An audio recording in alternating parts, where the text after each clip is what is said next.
Hi, everyone, and welcome to Njeri Talks, the podcast. This month, we have with us Maryanne Ochola, who is the Managing Director of Endeavour, Kenya. And we have Vladimir Dugin, who is a partner at E3 Capital. Both of them are in the VC space, and so we're talking all things VC this month. Welcome, guys. Thank you. Thank you. So, Maryanne, tell us a bit. First of all, tell us, how did you get into the VC space? Tell us a bit about yourself. Great. So thanks for having me. So I started off my career as a psychologist. I know. I studied psychology in undergrad. I worked as a psychologist for a bit, and then I discovered it just wasn't me. At that time, when Kibaki had become president, the economy was expanding, banks were hiring, like literally off the street. Yeah. So it was a chance encounter with finance. I got in and I was at Barclays, now ABSA, for 10 years. And that's where I really saw the power of finance to power businesses. And, going to Career Banking North, working with small manufacturers, working with big corporations, it was amazing to see. But after a decade, I got into impact investing, which is now, for me, it was finance class plus. So I did that for about 3 years and then ended up at Endeavour. And that's, again, the power of finance, but now for big ideas, which people don't necessarily find when you're coming from a banking background. Amazing. And Vlad, how did you end up in Kenya? Yeah, so for me, it was a continuation of my career. I spent all my life in investments and finance, and I actually studied economics for my undergrad. So before coming to Kenya, I spent about 12 years in investment banking, private equity, mostly with focus on Eastern Europe. Yeah. And then I just ended up in Kenya for 2 months in 2017. So I was just invited to come to take a look. And I was quite impressed by the opportunity in Africa. So many things can be done. And VC was a way to actually develop the ecosystem. So I decided to try myself. Initially, I thought there was not much of a shift from private equity into VC, but actually there was a lot of a shift. So I've grown a lot over this past 5 years being VC. Amazing. What I want to focus on today is actually like the impact that venture capital can have on promoting innovation in Africa and in Kenya, right?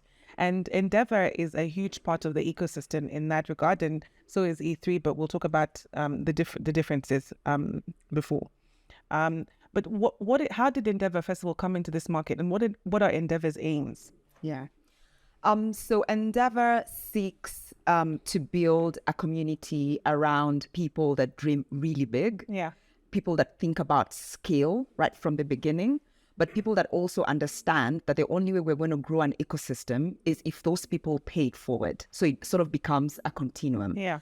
And so Endeavour is really about how do you start to build those ethos and how do you build a community around it that supports founders as they, grow this big idea. So it started about 25 years ago in Latin America. So Endeavour in Latin America is a big thing. Yes, it's a big thing. But we started in Kenya 6 years ago.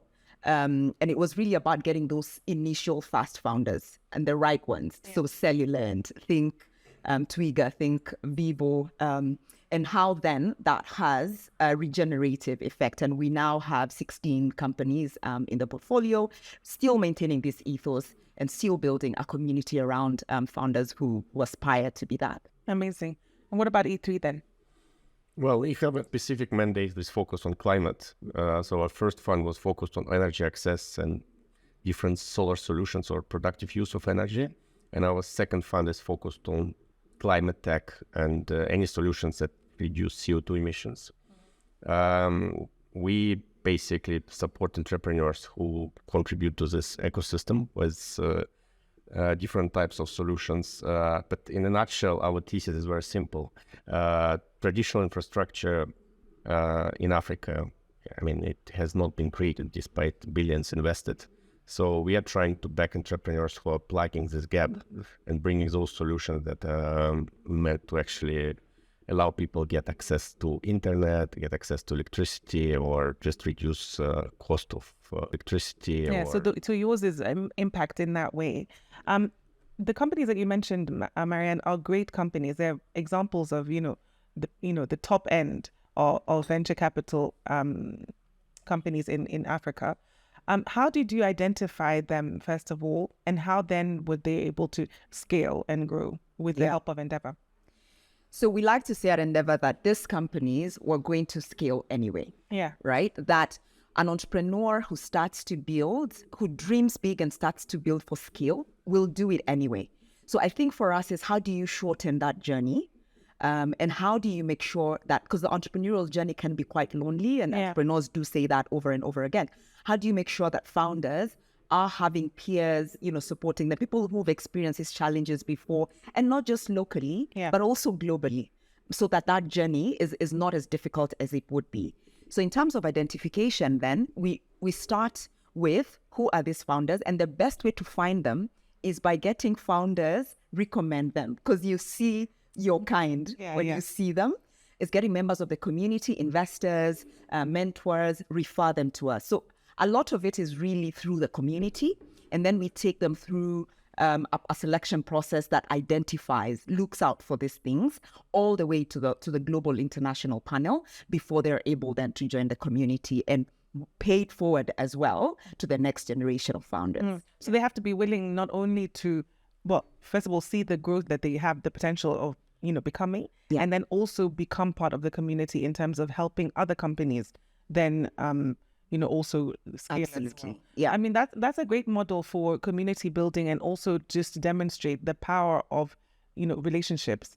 In terms of then, the funding itself, how does that funding trickle down to those portfolio companies?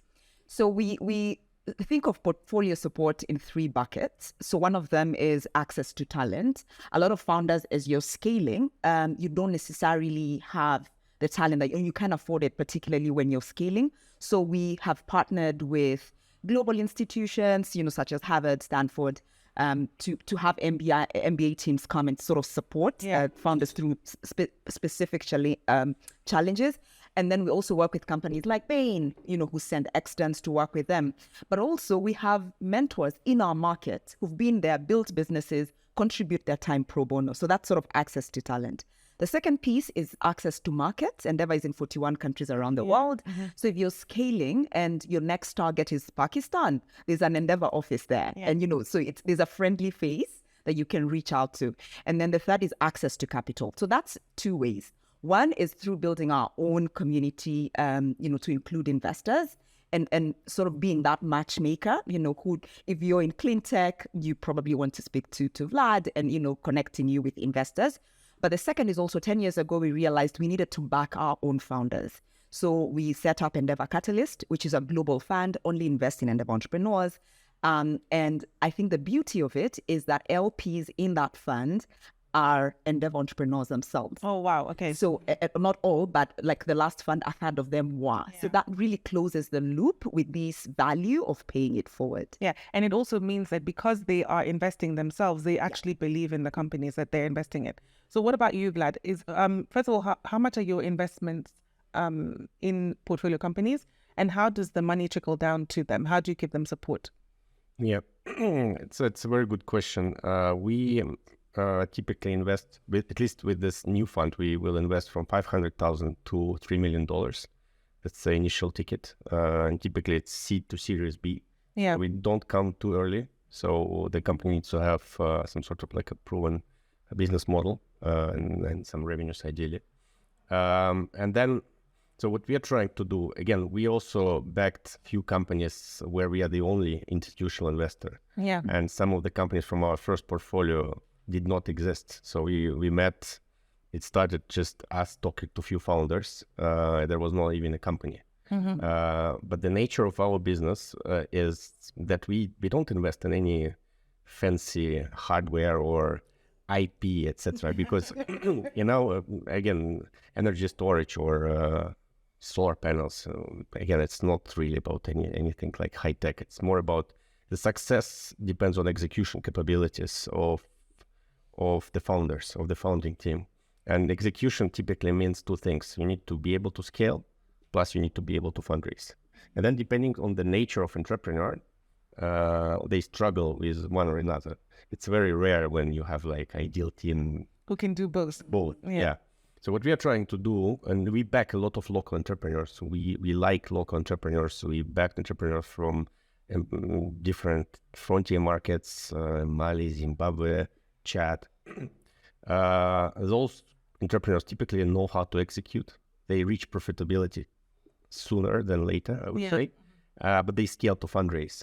They don't know how to work with institutional investors. In this case, we just gave them all possible support from developing all the ESG processes to just getting the right advisors. But in general, when we look at any business, we're trying to see what are the gaps, and then we can plug those gaps. And we have all sort of things in our team, like different venture partners. We can bring the tech from or software developers from Eastern Europe. We bring really good advisors for fundraising if you need one, and all sorts of things, including talent. So we also place people from our own networks.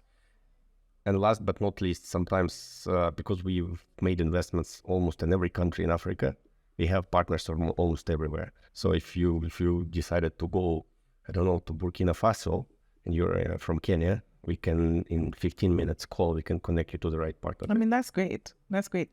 Why do you think that VC has got such a hold on the African continent, but also in Kenya specifically? Because the difference between PE and VC is staggering. The statistics are that VC is growing by far bigger.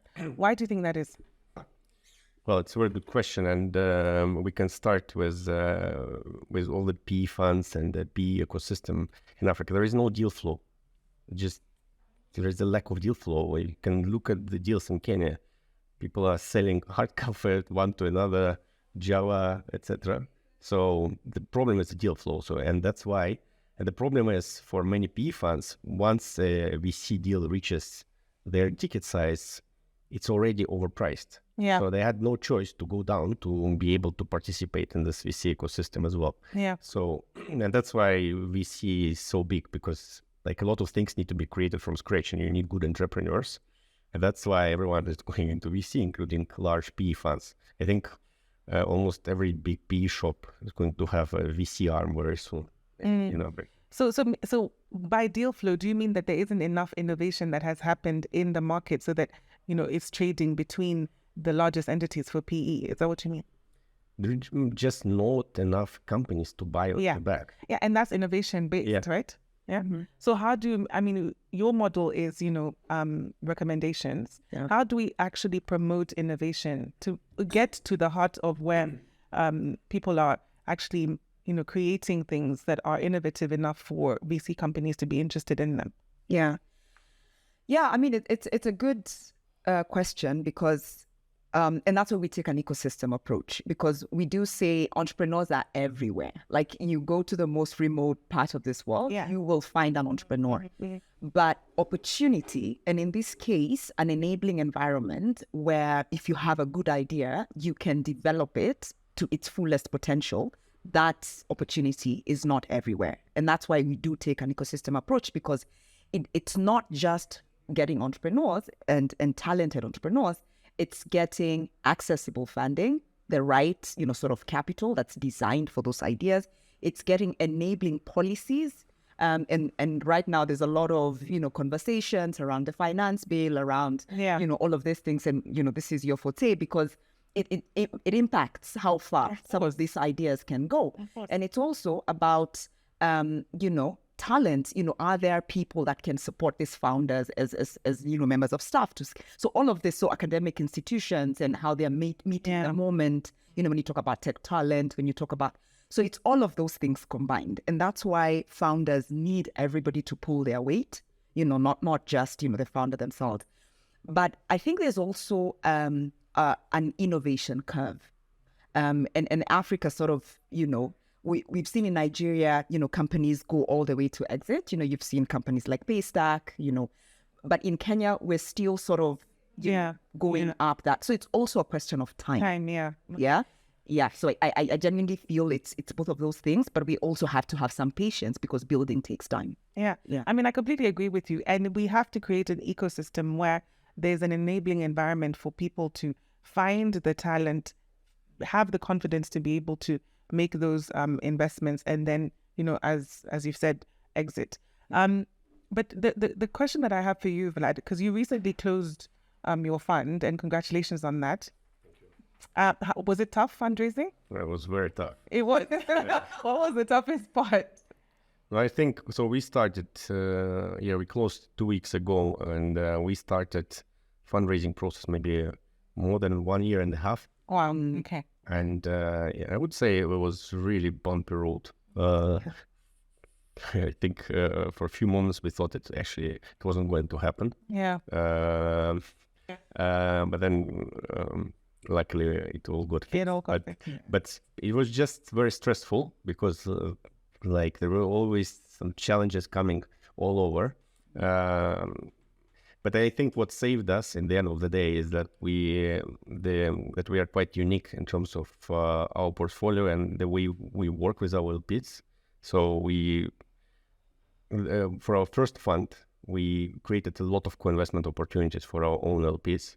And we've managed to go to the places where other funds don't necessarily reach. Yeah. As I said, frontier markets like Chad, Mali, Burkina Faso, Zimbabwe, which are quite challenging in terms of doing business. So we managed to back local entrepreneurs there. I think that's what helped us fundraise, and that's what convinced our existing and potential new investors that we can actually execute as a team, and we have this unique angle. I mean, that's great. And congratulations again. I think one of the questions I have for you is, if you're looking for funding and you're raising, as you did, the money is coming from external parties or foreign parties with their own interests, perhaps. Yeah. And that means if you're taking money from them, you have to deliver on their particular interests. Is it tough for us to then say that we're creating innovation or enabling innovation with someone else's agenda? Shouldn't the money come from local sources? Yeah, in theory. It's how it should happen. But again, I think most of the funds in Africa are sponsored by DFIs. Yeah. And they have their own agenda. So that's the reality we live in. So we are, it's a very tough part to accommodate all the requests. So you try to bundle them and just to make sure you make everyone happy, but at the same time, it's workable and you can actually execute on this. In terms of local funding and local investors, I think a few funds are emerging with local LPs, but it's still a long way to go. And I think what we are trying to do with our fund, we actually were trying to prove that you can generate reasonable commercial returns to convince people and family offices and other local investors to actually invest in this ecosystem instead of investing it elsewhere. Yeah. What about you, Maryanne? What are your views on that? Because it's really important that if we're going to say we're promoting innovation, we're not only promoting innovation, but creating an environment for local funding to, become the backer of the innovation that's in their own jurisdiction, in their own countries. Yeah, I mean, a couple of trends come to mind, which for me are positive signals. So the first one is there's increased angel activity, angel investor activity. I mean, this is an asset class that, for a lot of working class Kenyans has not been necessarily understood. People make investments. People put money aside and they buy an apartment and they buy land. But now we are starting to see people putting $1,000, $2,000 in, entrepreneurs. And that for me is a positive signal. Because if you have people taking a chance on you in the beginning and people who understand you, people who are your customer profile, then I think that really puts a stamp of approval on our innovators. The second trend is also seeing some banks as well start to recognize, because I think for banks, it's always, do you have tangible collateral? Yeah, before you can even start a lending conversation. But we have had conversations with banks, like starting to think about what is the opportunity here in terms of cash flow, in terms of, how can you partner in, either tripartite agreements or things like that, where the opportunity is understood by all actors in a way that, conservative actors like a bank, can come in. I think that's a second opportunity that for me, can still be explored.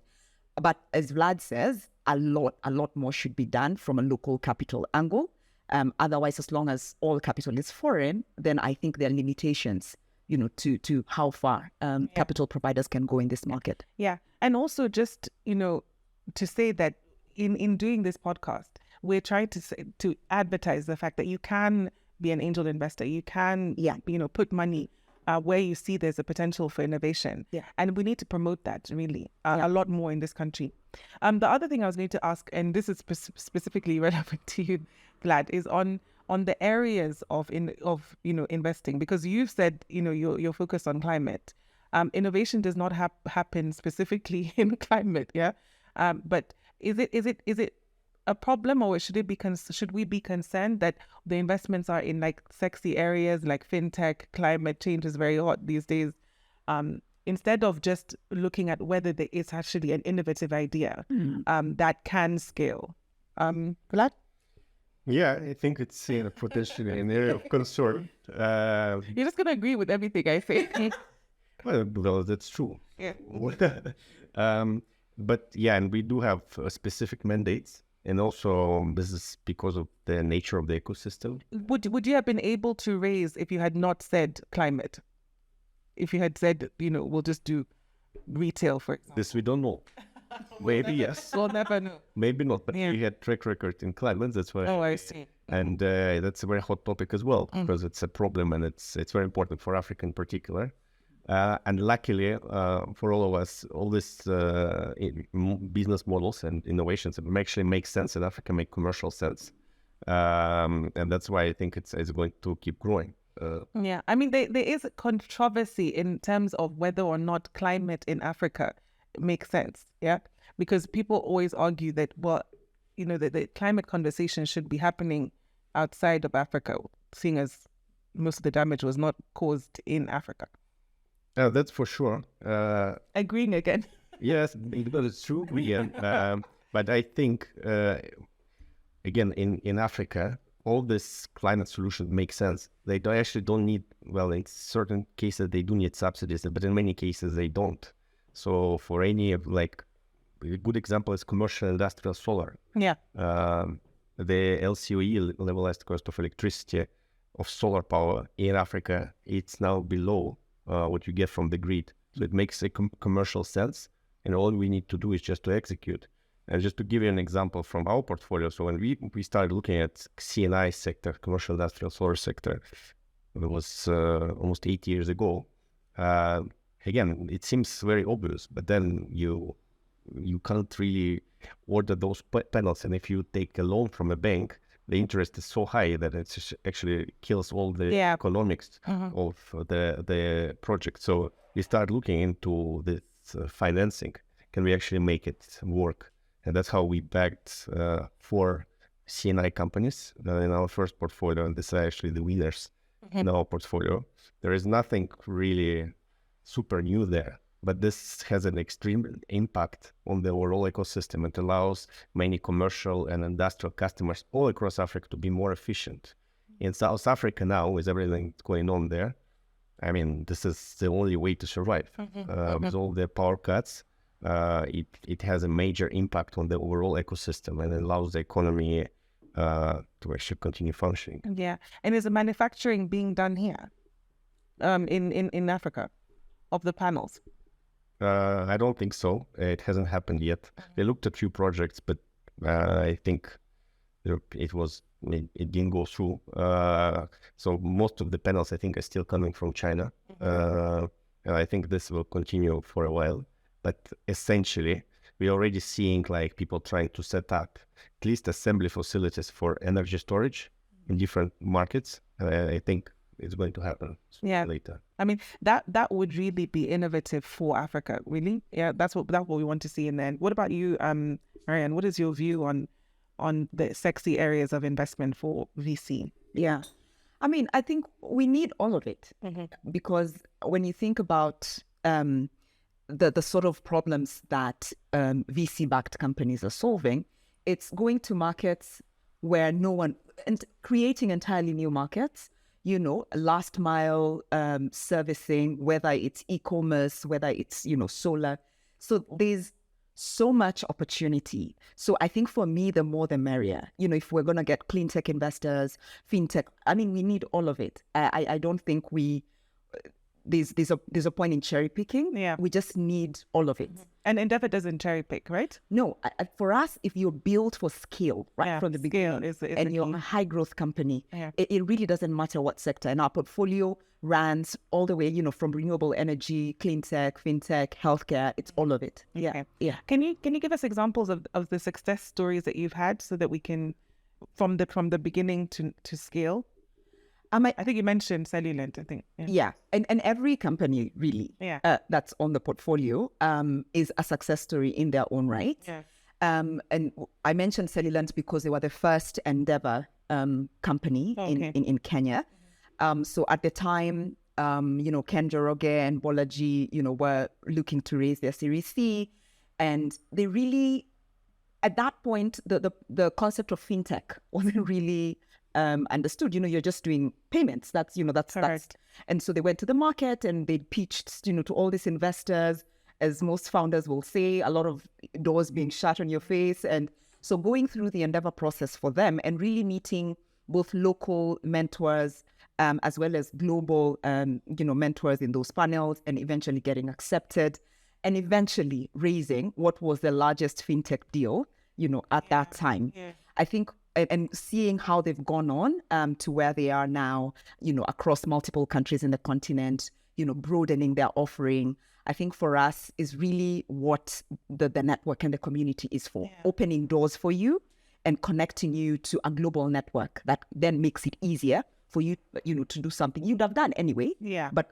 would have been a lot more harder. Exactly. And can you mention newer companies that you can see in your portfolio that are going to be at the scale that Cellulant has grown? So our newest company they're called Flowcash. They're a payment gateway for, so the founder is Ethiopian. So we're also now looking beyond Kenya into the region because a lot of these economies are also interconnected. So Sirak Mursi is the founder of Flowcash. They service airlines and really enabling payments, into airlines if you're traveling. Wow. So they're our newest addition to the portfolio, and really looking to work with Sirak to, as on his journey. He's been bootstrapped to date, so looking to scale and support him across that scale journey. May he be successful. Oh yes. Yeah. What about you, Vlad? Which companies could you mention apart from the CNI one? To us, most of our portfolio is energy related somehow. So as I said, we have 4 CNI companies that are growing at a very fast pace. We have a very interesting company called Mawingo in our portfolio. Mawingo? Yeah, which means cloud in Swahili. So they're providing internet, and they're using very efficient infrastructure, cost-efficient infrastructure to reach customers in different areas. So they're growing at a very impressive pace, and we think it could be like a real winner in our portfolio. Okay. And then just for entrepreneurs or founders who are currently struggling, what advice would you give them in terms of what to do, how to present themselves? I think a lot of people can be rough around the edges in terms of knowing how to approach this kind of thing. What advice would you give, Maryanne? You've been through these beauty pageants. Let me see the report. I mean, so first to say that it's okay if you don't know. I mean, you don't know what you don't know. Yeah. And that's why the concept of community, the concept of plugging in, into networks, becomes super important, because there are people who've been through the exact same thing, right, that you've been through. And a lot of people are actually very willing to give their time and to just, help you crack, some of those. So I think one of that is plug in as much as you can. But then also the market is not great right now. I think anybody in the space knows that, it's a challenging time. So it's really to build with discipline right from the beginning, looking for, I think unit economics is sort of the holy grail, try to build a sustainable business, in the beginning, while still thinking, and I know it's a fine balance. How are you thinking about efficiency while thinking about growth at the same time? But I think it's the best businesses that are built out of difficult times, over history, I think have gone on to become, the Amazons and all of these companies were built, during challenging times. So I think it's really, those are the two pieces of advice I would give. And yeah. Yeah. What about you? I would give two probably advices to entrepreneurs. So, first is focus on unit economics. Make sure you're profitable. Be reasonable with your OPEX. Try to use, let's say, as much local talent as possible. Don't try to build everything on expats. And make sure that you are cost efficient. Unit economics is key. Mm-hmm. And second, and especially this goes specifically to local entrepreneurs, in order to fundraise, you really need to be pushy and aggressive. So don't be shy, don't be too humble, push, call investors, write emails, show up for all the possible events and be aggressive. That's the only way to fundraise. I mean, that's good. That's great advice, especially if you're hungry, you'll get out there, right? Yeah. In terms of the future then, what are you guys looking forward to for 2023 and beyond? Is it going to be all VC? What do you anticipate, especially with this punishing economic environment? Vlad? Yeah, I think we hope for the best. We see a lot of opportunities in the market. The economic environment is not the best, but the market will adjust itself. There is still a lot of potential in East Africa and all across Africa. So we hope there will be more and more climate solutions that will come to the market. And especially, I think electric mobility is going to be big. Electric mobility, electric vehicles, yeah. Yeah. So I think this industry has a lot of potential, and a lot of money is going to be invested into electric mobility in Africa the next few years. So I would recommend everyone to look at this space. And same goes to internet. Digital infrastructure, we can see a lot of investments coming into the sector. And I think those entrepreneurs who have good ideas would leverage that. Yeah. What about you, Maryanne? No, I agree with Vlad. I think these things are cyclical, right? It's a dip, and then it will start to go up again. And the most, resilient, the best ideas ultimately, will come out on top. I think generally a very optimistic view, even amidst what seems like, gloom, is that we're on an onward march. I think it's all onwards. Once the digital opportunity has been opened, you can't put it back. Once the climate conversation has been, you can't put it back. So we're onward. Yeah. So I think the question is, how do you stay resilient? How do you stay focused? And so that you emerge on the other side. But I think for Kenya especially, it's where ultimately we will still be one of the top markets for VC and for innovation. In Africa, right? Yeah. I mean, dreams don't have deadlines, so people can consider. Yes. I like the idea of an onward march. Yeah. Because it's continuous. Yeah. Exactly. I know it's never ending. Okay, great. Thank you, guys. It's been a great podcast. Why are you laughing? No, ended too soon. I was just starting to enjoy the conversation anyway. Love it. You guys were great. Thank you. But anyway, we do have a final thing that we normally do, so we'll do it with you guys as well. Mm-hmm. A quick fire round. Just to get to know you. Did you read the questions or not? You did. I'm sure, Maryanne. You did. I did. No, I didn't. Your email is not working. Yeah, you didn't. So that's good. A quick fire on Maryanne herself. Okay. I know that you like to knit. You're a singer. You do choir practice. You're a mother of a 16-year-old. Yes, 16 and a 12-year-old. Barely look your age anyway. Quick fire, beach or city holiday? Beach. Favorite place to visit? Oh my God, Zanzibar. I need to do it in tandem. Otherwise, you'll know what the answers are. Beach or city holiday? Beach. Favorite place? Russia. In the whole world? Yeah. Oh, okay. Apple or orange? Apple. Orange.